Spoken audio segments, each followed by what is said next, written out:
하나님 말씀을 같이 나누면서 우리가 골로새서를 쭉 보면서 계속 사실 가치관에 대한 것들을 우리가 같이 나누고 있습니다. 사람마다 귀하게 여기는 것이 있고 사람마다 좋아하는 것이 있고 관심사가 다 다릅니다. 근데 예수 믿는 사람들이 저와 여러분들이 무엇을 우리 마음속에 품고 살아야 할 것인가, 어떻게 우리의 인생을 걸어가야 할 것인가. 이제 저 여러분들이 20대 젊은이도 아니고 30대도 아니고 이제는 40대가 넘어서 50 이제 중년이 넘어서 마지막 단계를 달려가는 저 여러분인데, 지금까지 내가 이렇게 인생 살아왔는데 바뀔 게 뭐가 있을까? 새롭게 가져야 할 것이 뭐가 있을까라고 생각하는 분들도 꼭 계실 것입니다. 그럼에도 불구하고 모든 것이 끝나야 끝나는 것이기 때문에 아직 끝나지 않을 때까지는 우리가 살아가는 인생 속에서 붙들어야 할 것들, 바라봐야 할 것들, 그리고 달려가야 할 곳이 있다고 하는 사실을 잊지 마시기 바랍니다. 각각 옛날 책들을 보면 재밌는 이야기들이 많이 있습니다. 그리스는 철학자들이 참 많습니다. 소크라테스를 비롯해서 플라톤, 아리스토텔레스뿐만 아니라 유명한 다양한 철학자들이 있었는데요. 그 중에 디오게네시스라고 하는 사람이 있었습니다. 이 디오게네시스는 참 재미있는 사람이었습니다. 어떤 면이 재밌냐면은 이 사람은 집이 없었습니다. 다른 사람들은 열심히 돈을 벌고 일을 하고 수고해서 집을 짓고 살아가는데 이 사람은 일을 하지 않습니다. 철학자인데 그냥 놀고 먹고 편하게 살다 보니까 집이 없는데, 이 사람이 살고 있는 집은 참 재밌게 통나무 통으로 된 이 동그란 그러한 집에서 살았다고 합니다. 그 집에 살면서 거지로서 살아가면서 이리저리 그것을 굴리며 다니면서 아무 데서나 자고 먹으면서 살았던 떠돌이 신세와 같은 그런 사람이었습니다. 먹는 것도 변변치 않았기 때문에 누가 봐도 철학이 짝이 없었습니다. 그럼에도 불구하고 이 사람은 그 누구에게도 머리를 숙이거나 조아리는 법이 없었다고 합니다. 하루는 이 디오게네시스가 시냇가에서 사람들이 먹다 버리고 난 이 푸성기가 있길래 그것을 막 주다가 열심히 닦으면서 그것을 먹으려고 준비하고 있었습니다. 그런데 그것을 보던 한 귀족이 지나가면서 이 디오게네시스 이렇게 얘기합니다. 당신이 고개를 조금 숙이는 법만 배웠더라면 그 푸성캐로 먹는 신세를 면할 수 있을 텐데 라고 하면서 그에게 얘기했더니 그가 그 귀족을 바라보면서 이러한 답변을 얘기했다고 합니다. 당신이 가난하게 사는 법을 조금만 알았더라도 고개를 숙이면서 살지를 않았을 것입니다. 참으로 재밌는 얘기가 아닌가 생각됩니다. 이 세상을 살아가면서 내가 누군가에게 고개를 숙이는 일들, 내 마음에 나의 당당함을 내세우며 살아가는 것들, 좀 덜 먹더라도 당당하게 살아가는 삶을 선택하는 그러한 인생들이 있다는 것입니다. 아니면 내가 좀 비굴하더라도 고개를 좀 숙이면서 나의 것을 얻기 위해서, 유익을 위해서 잘 먹기 위한 삶을 선택할 것인가 라고 하면서 살아가는 사람들이 있다는 것이죠. 여러분들은 어디에 속하십니까? 아니 어떻게 지금까지 인생을 살아오셨습니까? 이건 누가 옳으냐 그르냐라고 하는 것보다도 내 인생 속에서 갖고 있는 가치관의 문제라는 것입니다. 내가 소중히 여기는 것이 무엇이냐, 내가 바라는 것이 무엇이냐, 잘 먹는 것이 가치관인 사람, 잘 사는 것, 옷을 잘 입는 것, 외모에 신경 쓰는 사람들의 가치관은 고개를 숙여야 할 것입니다. 자존심 따위가 중요하지 않습니다. 수단과 방법을 가리지 않고 잘 먹고 잘 살고 잘 입으면 그게 성공자라고 생각하기 때문이었습니다. 근데 반대로 당당하게 살기를 원하는 사람은, 또 진실되게 살기를 원하는 사람은 아무리 먹을 것이 값이 펼쳐진다 하더라도 그의 마음을 숙이는, 고개를 숙이건 함을 선택하지 아니할 것입니다. 우리는 내 인생에서 무엇이 나로 하여금 인생을 살아가면서 나를 세워주고 있는가라는 것, 이건 가치관이 결정한다는 것입니다. 많은 사람들이 이 세상 속에서 물질을 향해서 또는 지식을 향해서 명성을 향해서 여러 가지 모습으로 바라는 것들이 있다는 것입니다. 나 아무것도 없어요. 나는 그런 거 욕심내지 않습니다. 그렇지만 살아가는 삶의 모습 속에서, 이야기하는 대화 속에서, 그리고 늘 마음속에 품고 있는 것을 또는 갖고 있는 것을 보면은 그 사람이 무엇을 소중히 여기는지를 무엇을 생각하고 있는지를 우리는 엿볼 수 있다는 것입니다. 이런 측면에서 오늘 저와 여러분들은 예수를 믿는다고 하는 사람들 아니겠습니까? 예수 그리스도를 영접한 우리들은 어떠한 가치관을 가지고서 이 땅에서 살아가야 할 것입니까? 어떻게 하면이 이 세상 사람들에게 고개 숙이는 것이 아니라 하나님 앞에 당당하게, 이 세상 사람 앞에 당당하게 가슴을 펴고 고개를 들고 아름다운 삶을 살아갈 수 있을 것인가? 오늘 말씀을 보면서 좀 더 여기에 대한 다른 우리 기독교 가치관에 관한 것을 함께 나누기 원합니다. 오늘 본문 말씀은 이 2장 2절 7절에서 보면 사도 바울이 어떠한 가치관을 가지고서 그의 인생을 살아왔는지를 잘 보여주고 있습니다. 고로스 말씀을 좀 나눠가면서 하나님께서 그를 통하여 우리들의 인생 속에 어떠한 인생의 설계를 해나갈 때 중요한 이 가치관을 오늘 보여주는데, 특별히 2절과 3절을 보시면 사도 바울이 골로새 지역에 있는 사람들에게 편지를 쓴 목적에 대해서 이렇게 이야기하고 있습니다. 이는 저희로 마음의 위안을 받고 사랑 안에서 연합하여 원만한 이해의 모든 부여에 이르러 하나님의 비밀인 그리스도를 깨닫게 하려 함이라. 그 안에는 지혜와 지식의 모든 보화가 감추어져 있다라고 이야기하고 있습니다. 사도 바울은 이 세상에서 보물이 가장 귀한 것이, 가장 소중한 것이, 인생들이 찾기 원하는 것이 어디 있냐라고 얘기하냐면 예수 그리스도에게 있다라고 말씀하고 있습니다. 여러분 믿습니까? 네. 입은 아멘하고 머리는 맞는데 그러면서도 우리의 마음은 딴 데가 있다가 많다는 것이에요. 예수 그리스도께 가장 귀한 것이 있다라고 하는 것이 맞는데 왜 내 현실에서는, 내 삶 속에서는 그게 믿어지지 않고, 아니 느껴지지 않고 경험되어지지 않는 걸까요? 모든 사람들이 찾기 원하는 지식의 근본, 모든 사람들이 원하는 생명의 근원, 그리고 그 인생의 진리가 예수 그리스도 안에 있다라고 성경은 우리에게 밝게 말씀해주고 있습니다. 그래서 예수 그리스도를 만나면 정말 다른 보화를, 다른 그 어떤 것을 내가 탐내지 않고, 그거를 바라지 않고, 또 그것을 얻지 않더라도 내 인생은 행복하게 하나님 앞에 당당하게 살아갈 수 있다는 것입니다. 이런 측면에서 사도 바울이 살아갔던 그의 삶의 모습, 그가 주장했던 최대의 가치가 예수 그리스도였는데, 그는 그의 가치에 대해서 빌립보서에서 우리가 너무나 잘 아듯이 그렇게 고백하고 있지 않습니까? 그리스도를 위하여 모든 것을 버리고, 그리고 잊어버리고, 모든 것을 잊어버리고 배설물로 여김은 그리스도롭고 그 안에서 발견되려 함이다라고 그는 이야기하고 있었습니다. 예수 그리스도를 만난 이후로부터 그의 인생에 있어서 모든 것이 예수였다는 것이죠. 예수를 믿고 살아가는 저와 여러분들, 예수님이 나의 주님이라고 고백하는 여러분들은 그 예수를 얼마나 하루종일 외치며 살아가고 계십니까? 바울이 지금까지 쌓아 올렸던 그 업적에서 모든 것들을 그는 배설물처럼 여겼다. 여러분들 방에 가셔서 옷장을 쫙 열으시고 있는 많은 옷들을 배설물처럼 여기십니까? 아니요. 이 아까운 것들을 어떻게 그리 여기겠습니까? 우리 했던 많은 것들 우리는 그렇게 하지 못할 때가 많습니다. 근데 바울은 예수를 만난 이후로부터 정말 그 모든 것들을 천한 것처럼, 쓰레기처럼, 버려야 할 것처럼 여겼다는 것입니다. 그의 가문의 영광도, 혈통의 자랑도, 바리새인으로 누릴 수 있었던 모든 권리와 권세도 모든 것을 다 버리기를 원했는데 그 이유는 딱 한 가지였습니다. 예수 그리스도를 얻기 위하여. 내가 예수 그리스도를 내 삶 속에 얻기 위해서, 내 마음 속에, 내 생각 속에, 내 삶 속에 예수 그리스도만 있게 하기 위해서 이것을 다 내려놨다는 것입니다. 예수를 소유할 수만 있다면 내가 지금까지 가졌던 모든 것을 다 포기해도 행복할 수 있다는 것입니다. 우리 제복사님 집에 있는 귀한 것들 예수님 다 포기할 수 있었습니까? 아니요, 요것만 할 수 있는 요것만은 안 돼요 라고 하는 것들이 우리에게 있지 않습니까? 여기까지는 예수님 내가 할 수 있었는데 이것만큼은 나한테 바라지 마십시오 라고 하는 것들이 우리에게 있다는 것입니다. 근데 우리 삶 속에서 참된 변화가 일어나려면 분명한 가치가 있어야 합니다. 분명한 내 가치 선언이 내 삶 속에 고백이 되어져야 할 것입니다.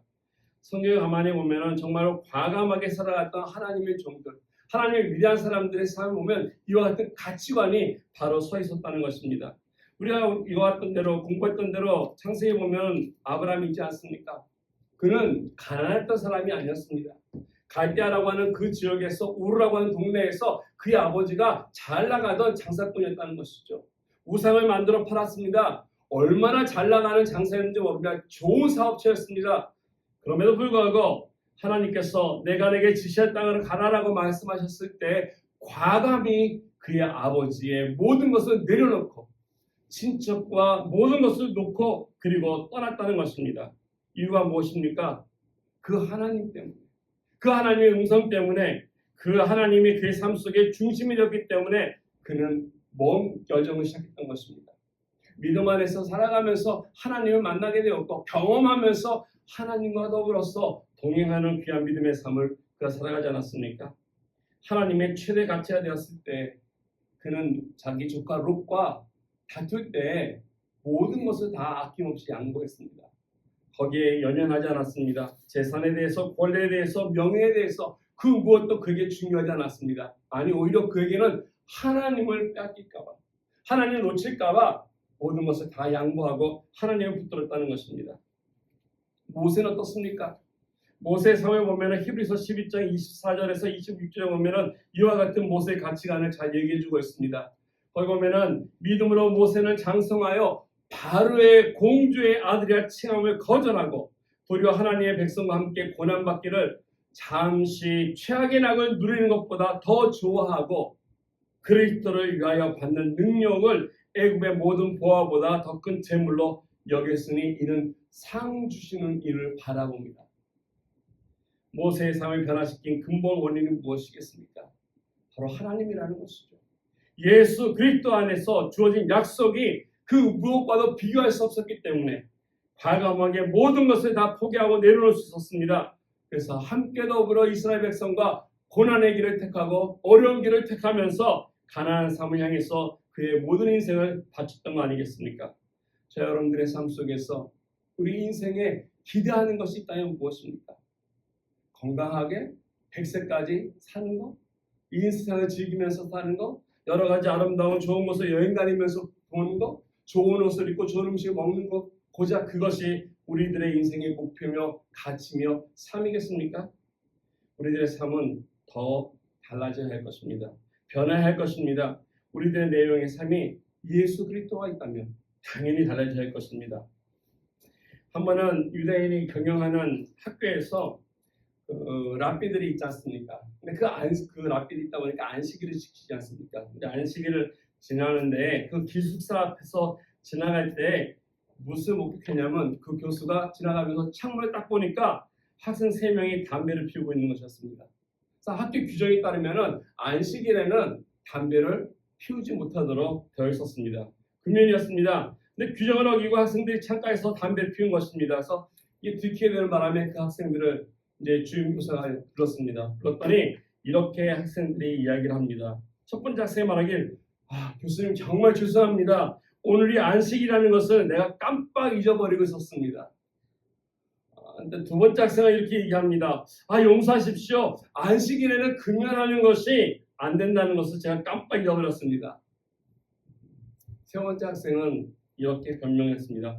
죄송합니다 교수님. 그만 저희들이 커튼을 내리는 것을 깜빡 잊고 말았습니다.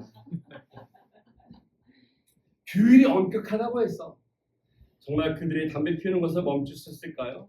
어떤 규율이라고 하는 것이 우리의 삶을 다스리지 않는다는 것입니다.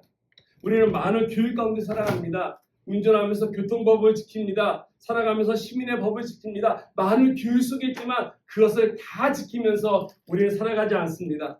또 그걸 어긴다고 해서 달라지지 않을 때도 혹 간혹 있었다는 것이죠. 정직한 것은, 정말 중요한 것은 그런 것들이 나에게 있어서 가치가 될 때, 내가 나의 삶 속에 소중하고 중요한 것이라고 인식이 될 때, 그때 누가 보던 안 보던 그것을 내가 지키고 따르고 순종한다는 것입니다. 하나님 말씀에 순종하는 것도 마찬가지입니다. 하나님 말씀을 읽고 순종하십시오, 순종하는 거 아닙니다. 그렇게 되지 않는다는 것입니다. 하나님의 말씀을 읽다 보니 이 말씀의 진리가 나의 가치가 되는 순간 이게 정말이구나, 소중하구나, 내가 이걸 붙들어야 되겠다라고 인식이 될 때 그게 하나님의 감동으로 내 마음속에 믿어질 때 우리는 그 삶 속에서 하지 말라고 하더라도 순종하며 나아갈 수 있는 것입니다. 하나님 앞에 우리들의 가치관이 변하지 않는다면 우리는 1년, 2년, 10년, 20년 예수 믿는다고 하더라도 교회 나온다 하더라도 우리들의 삶은 결코 변하지 않는 것입니다. 어떻게 해야만이 우리들의 좀 더 올바르고 건강하게 우리들의 삶이 하나님 앞에 예수 믿는 사람으로 올바른 가치관을 가지면서 살아가며 당당하게 하나님께 기쁨을 드릴 수 있겠습니까? 내가 무엇을 점검해야 볼 것인가? 오늘 함께 세 가지를 한번 확인해 보기 원합니다. 첫 번째는요, 우리의 관심사입니다. 우리는 내가 무엇에 관심 있는가를 살펴봐야 합니다. 이 지난 한 달 동안에 많은 사람들의 관심사는요, 월드컵이 있지 않습니까? 매번 어떻게 될 것인가, 누가 우승할 것인가, 어떻게 이 월드컵에 관심이 있다는 것입니다. 내가 인생을 살아가면서 무엇에 관심이 있는 것인가? 돈을 많이 벌어야 된다고 생각하면서 계획하며 구상하며 그 향해 달려가는 것인지, 아니면 나의 건강을 지키기 위해서 좋은 음식들을 먹고 약을 먹고 보조하면서 살아가는 것이 나의 관심인지, 아니면은 저런 사람들은 저기 가서 여행을 하는데 나도 그곳에서 함께 그 여행을 누리며 보며 즐기고 싶다라고 하는 그런 것이 나의 인생의 목표인지, 이걸 점검해 볼 때 내 삶 속의 가치가 무엇인지 알 수 있다는 것입니다. 사랑하는 사람이 있다면요, 자꾸 우리가 눈이 가게 돼 있지 않습니까? 그래서 우리가 어디에 우리들의 마음과 눈이 있을 때 우리가 이 세상에서 그 내용이 내 삶 속에 더 확고히 서린다는 것입니다. 오늘 1절 말씀 보시면 사도 바울은 자기의 관심이 이렇게 얘기하고 있습니다. 1절에 보니까 내가 너희와 라오디아에 있는 자들과 물론 내 육신의 얼굴을 보지 못한 자들을 위하여 어떻게 힘쓰는 것을 너희가 알기를 원한다라고 얘기했습니다. 그래서 힘쓴다라고 하는 것은요, 애쓰는 것입니다. 최선을 다하는 것입니다. 모든 것을 동원해서 그들을 알기를 원하는 이런 마음이라는 것이죠. 근데 재밌는 거는 제가 말씀드린 것처럼 이 골로새 교회는 바울이 세운 교회가 아닙니다. 바울이 한 번도 가본 적이 없습니다. 골로새에 있는 사람들을 한 번도 만나본 적이 없다는 것입니다. 그곳에 어떤 사람들이 사는지 모른다는 것이죠. 라오디 교회도 마찬가지입니다. 그럼에도 불구하고 바울이 무엇 하냐면 그들을 위해서 기도하고 온 힘을 다해서 그들을 위해서 기도한다는 것입니다. 얼굴을 보지 못한 사람들, 알지 못하는 사람들을 위해서 힘쏟으며 예수를 위해서 권면하고 있다는 것입니다. 한마디로 요약하면 한 번도 만나지 못한 사람들을 향해서 바울은 마음을 품고 있다는 것입니다. 친척도 아니고 도움을 받은 적도 없고 도움을 주는 사람도 없고 정말 아무 상관없는 사람들인데 왜 바울은 그들을 향해서 이처럼 마음을 쏟고 그들을 위해서 기도하고 그들을 향해서 이와 같은 마음을 갖고 있는 것일까요? 그것은 바로 예수님이 그들에게 관심이 있기 때문이었습니다. 예수님이 그들을 향해서 관심을 쏟았기 때문에 하나님이 그들을 향해서 바라보기 때문에 그래서 바울의 관심사가 거기 있다는 것입니다. 예수님의 시선을 두는 바로 그것에 바울이 자기의 시선도 함께 둔다는 것입니다.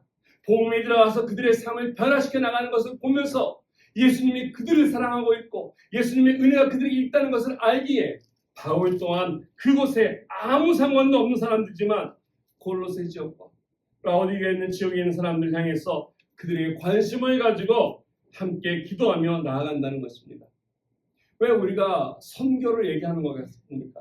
우리는 이곳에 LA에 살면서 선교에 대해서 이야기할 때가 있고 기도할 때가 있습니다. 우리 교회가 작지만 선교하는 나라가 세 국가입니다. 멕시코를 선교하고 있고요. 라오스 선교하고 있고요. 그리고 이라크를 선교하고 있습니다. 그곳에 선교사님들이 있습니다. 수고하고 애쓰며 복음을 전하며 그들을 위해서 기도하고 헌신하는 자들이 있다는 것입니다. 그곳에 있는 사람들 사실 저와 여러분들은 아무 상관없습니다. 엔세나다에 있는 사람들하고 여러분과 무슨 관계 있겠습니까? 라오스에 있는 사람들과 여러분은 무슨 관계 있겠습니까? 이라크에 있는 사람들 한 번이나 보신 적이 있습니까? 우리가 아무 상관없는 사람들입니다. 그럼에도 불구하고 왜 그들을 위해서 우리가 기도하며 그들을 위해서 마음속에 품고 함께 나가는 거겠습니까? 그곳에 계신 선교사님들이 그들을 위해서 울며 수고하며 정말 그들을 위해서 열심히 헌신하는 것을 보면서 함께 더불어 하나님의 나라를 이루어가기 때문에 그렇다는 것입니다. 예수님의 마음이, 우리 하나님의 마음이 그곳에 있기 때문에 그렇습니다. 우리 주님의 마음이, 아버지의 마음이 그곳에 있기 때문에 나 또한 우리의 마음이 그곳에 가야 한다는 것입니다. 우리들의 관심이 하나님의 관심 두는 곳에, 우리의 마음이 하나님의 마음이 있는 곳에 같이 갈 때 그것이 바로 선교가 되어야 할 것입니다. 여러분들은 어떤 것에 관심 두십니까? 뉴스를 보시면서 주식이 올라가면서 어떻게 하면 돈을 많이 벌 것인가? 또는 돈 버는 것이라면 우리가 귀를 쫑긋하면서 연구하는 것입니까? 놀이나 또는 운동이나 또는 여러 가지 여행을 즐길 수 있는 것이 있다면 스케줄을 조절하면서까지라도 그것을 가면서 관심을 갖고 계십니까? 하나님께서 관심 가진 것은 우리가 관심 가져야 되는데 하나님이 무엇에 대해 관심 갖는지 우리가 너무 무관심한 것 꼭 아니겠습니까? 오늘날 많은 교회들의 문제, 많은 크리스찬이라고 하는 사람들의 문제가 여기 있습니다. 나가 필요한 거, 내가 관심 있는 거 하나님 주십시오라고 얘기하면서도 하나님이 필요로 하시는 거, 하나님이 관심 두는 거 우리에게 관심이 없다는 것입니다. 정말 예수 그리스도 안에서 바른 삶을 추구하기 원한다면, 내 인생이 바른 가치관을 서기 원한다면 우리들의 관심과 시간이 예수님께서 갖는 곳을 향해야 할 것입니다. 하나님의 말씀에 관심을 가져야 할 것입니다. 예배드리는 것에 관심을 가져야 할 것입니다. 그러할 때 우리들의 인생이 하나님께서 기뻐하는 인생이 될 것입니다. 역대하 7장에 보면은 솔로몬이 정말 기가 막히게 멋있게 성전을 건축했습니다. 건축한 후에 하나님 문을 앞에서 봉헌하면서 얼마나 기뻤는지 솔로몬에게 하나님께서 이렇게 말씀하셨습니다. 역대하 7장 15절 말씀에 보면은 이곳에서 하는 기도에 내가 눈을 들고 귀를 기울이니 이는 내가 이미 이전을 택하고 거룩하게 하여 내 이름으로 여기 영영이 있게 하였습니다. 내 눈과 내 마음이 항상 여기 있으리라. 하나님의 귀와 하나님의 눈과 하나님의 마음이 어디 있냐면 하나님께 예배하는 자들에게 있다는 것입니다. 하나님의 성전에 있다는 것입니다. 하나님께 나와 예배드리고 기도하는 곳에 하나님의 마음이 있고 눈이 있고 귀가 있어서 그 가운데서 하나님의 귀한 역사들을 일으켜주신다는 것입니다. 우리가 하나님께서 관심 가지는 것에 관심을 갖고 마음을 함께 할 때 하나님이 주신 그 축복들이 우리에게 흘러오지 않겠습니까? 예배드리지 아니하고 말씀도 보지 않고 하나님께 무관심하면서 어떻게 하나님이 나에게 복 주시기를 기대하며 내 삶 속에 기적이 일어나기를 경험하기를 우리가 기대하겠습니까? 가끔가다 추상적으로 대명적으로 논리적으로는 알아요. 우리가 말씀 보면 알아요. 우리의 머리는 알아요. 그런데 그대로 살지 않는데 어떻게 하나님의 인자하심을 우리가 체험할 수 있겠습니까? 우리가 진정으로 하나님을 사랑한다면 내 삶 속에서 무엇에 관심 두는지를 살펴보시고 세상에 대한 관심이 아니라 하나님이 관심 두는 것으로 바꿔나가야 할 것입니다. 두 번째 우리가 확인해야 할 것이 있습니다. 내 가치관이 바로되기 위해서는요. 내가 무엇을 기뻐하는지를 봐야 할 것입니다. 내가 기뻐하는 거 중요합니다. 그것은 뭐냐면 거기에 나의 가치관이 있기 때문에 그렇다는 것입니다. 그것은 바로 오늘 5절 말씀에 보면 바울이 기뻐하는 이유가 나와 있습니다. 이는 내가 육신으로는 떠나 있으나 심령으로는 너희와 함께 있어 너희의 규모와 그리스도를 믿는 너희의 믿음에 굳은 것을 기쁘게 본다라고 얘기합니다. 오늘 바울의 고백을 보면은 자기 때문에 기뻐하는 거 결코 아니라는 것입니다. 자기가 무엇을 이뤘기 때문에 얻었기 때문에 자기 욕심이 채워졌기 때문이 아니라 그 형제들 알지 못하는 그 교회에 있는 믿음의 성도들이 하나님 앞에 바로 서가는 것을 보면서 기뻐했다는 것입니다.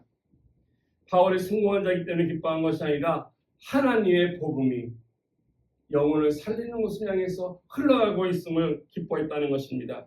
하나님의 나라가 최대 가치였기 때문에 예수 그리스도가 바울에게 있어서 가장 중요한 것이었기 때문에 그 기쁨을 함께 할 수 있다는 것이죠.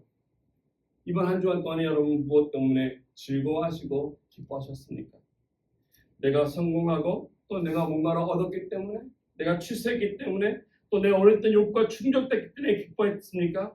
그런 기쁨은 세상에서도 많이 얻을 수 있는 것입니다.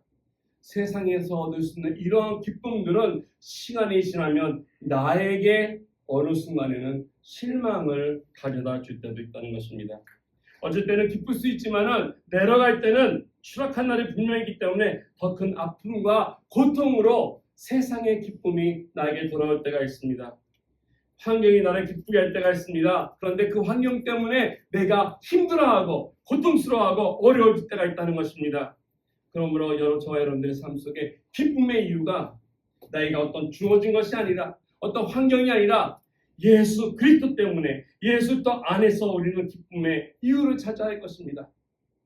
그럴 때 어떤 상황이 와도 흔들리지 않고 누가 나를 대적해도 어떤 일이 일어나도 그 누구도 내 마음에 있는 예수 그리스도의 기쁨과 평강을 빼앗을 수 없다는 것입니다. 구약에 보면 참 재미있는 사람이 나옵니다. 요나라고 하는 사람, 여러분 잘 아실 것입니다. 정말로 불순종한 요나입니다. 우리도 불순종하면서도 맨날 요나는 불순종한다고 얘기하는데 니느웨를 향해서 복음을 전하했다니 니느웨를 가지 않고 다시스로 가지 않았습니까? 풍랑을 만나고 물고기 뱃속까지 들어갔던 이 요나, 정말 우여곡절 끝에 니느웨를 가서 복음을 전합니다. 그 큰 성을 향해서 많이 다니지 않습니다. 반나절 다녔다고 합니다. LA 와가지고 복음을 전하라고 했더니 반나절 하고 나 다 전했어 하고 똑같은 겁니다. 어떻게 반나절로 LA 다 돌 수 있겠습니까? 말도 안 되는 것이죠.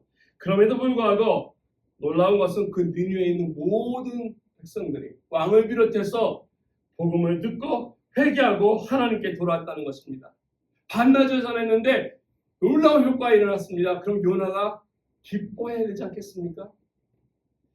기뻐해야 되는데 당연히 기뻐해야 되는데 그 뜻이 이루어진 걸 보면서 요나는 4장에 보니까 매우 싫어하고 분노했다라고 기록하고 있습니다.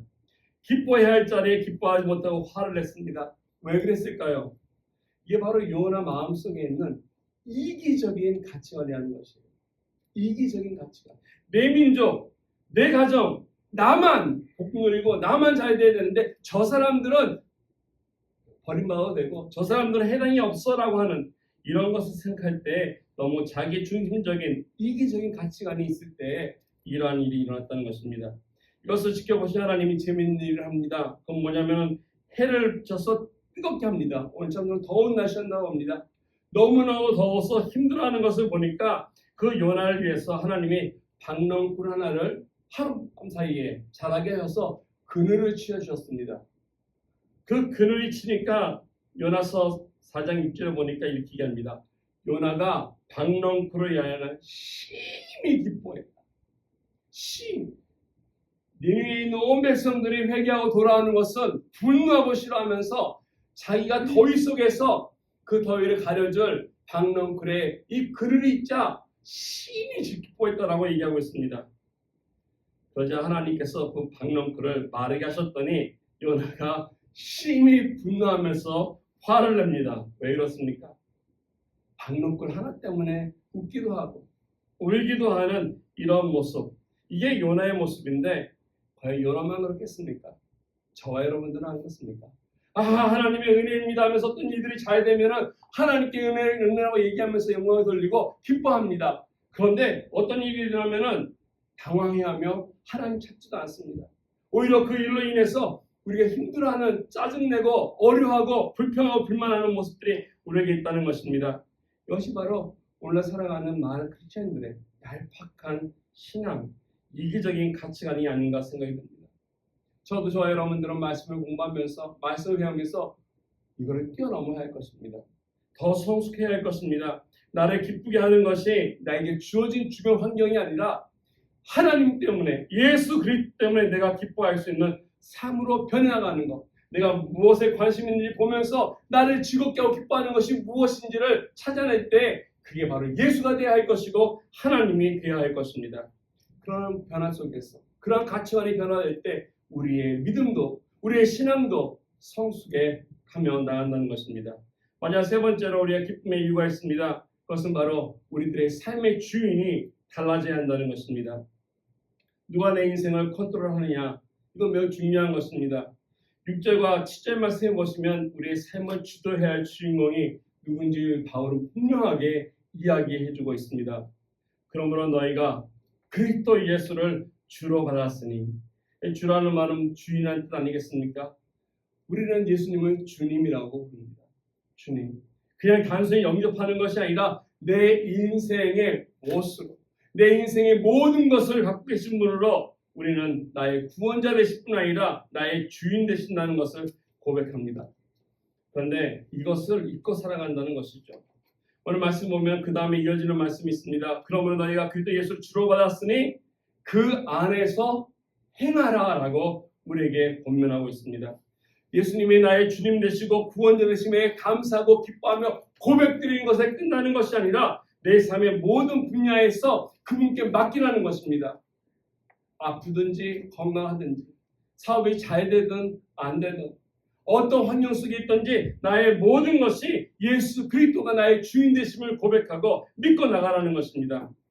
그 말씀에 이어서 보면 그렇게 얘기하고 있지 않습니까? 그 안에 뿌리를 박으며 세움을 입어 교훈을 받은 대로 믿음에 굳게 서서 감사함을 넘치게 하라는 것입니다. 예수 믿어서 겨우겨우 사는 삶이 아니다. 예수 믿고서 내 삶 속에 풍성한 열매만 맺게 하기 위해서 하나님이 주인 되는 삶을 살아가야 한다는 것입니다. 수많은 사람들이 이와 같이 이런 고백을 하면서도 그 하나님을 나의 주로 믿지 못하고 살 때가 많습니다. 왜 그렇습니까? 가치관이 변하지 않기 때문에, 그의 삶 속에 그 하나님이 경험되지 않았기 때문에. 서로 감사한 거는 우리 교회 교인이 적다 보니까 함께 많은 것을 같이 할 때가 있어요. 우리 지난주 금요일날 신약단을 보지 않았습니까? 그걸 보면서 많은 것을 아마 여러분들 느끼고 보였을 것입니다. 거기 보면은 최고의 가치가 무엇인지 너무나 잘 보여주고 있습니다. 그 내용 속에서 보면은 그 박효순과 악단들이 가짜였는데 가짜여서 진짜를 흉내내는 과정 속에 은혜가 임했다는 사실 우리가 영화를 통해 보지 않았습니까? 완벽하게 연결하기 위해서 성경을 펼쳤습니다. 그 성경을 읽습니다. 읽을 뿐 아니라 그 읽는 말씀이 그의 마음 속에 심령 속에 박히는 것을 봅니다. 속이기 위해서 통성기도를 하고 찬송가의 가사를 외우기 시작했지만은 그 외웠던 가사들이 그들의 삶 속에 그대로 적용되는 모습들을 보지 않습니까? 고통에 모여 벗으려고 예수께로 나갑니다. 찌르고 앞지르고 힘든 그 북한 치유 고통 속에서 어떻게 해야만이 바른 삶으로 자유를 얻을 수 있을까를 통할 때 그 찬송이 그 성경 말씀이 그들에게 힘이 되고 위로가 되었습니다.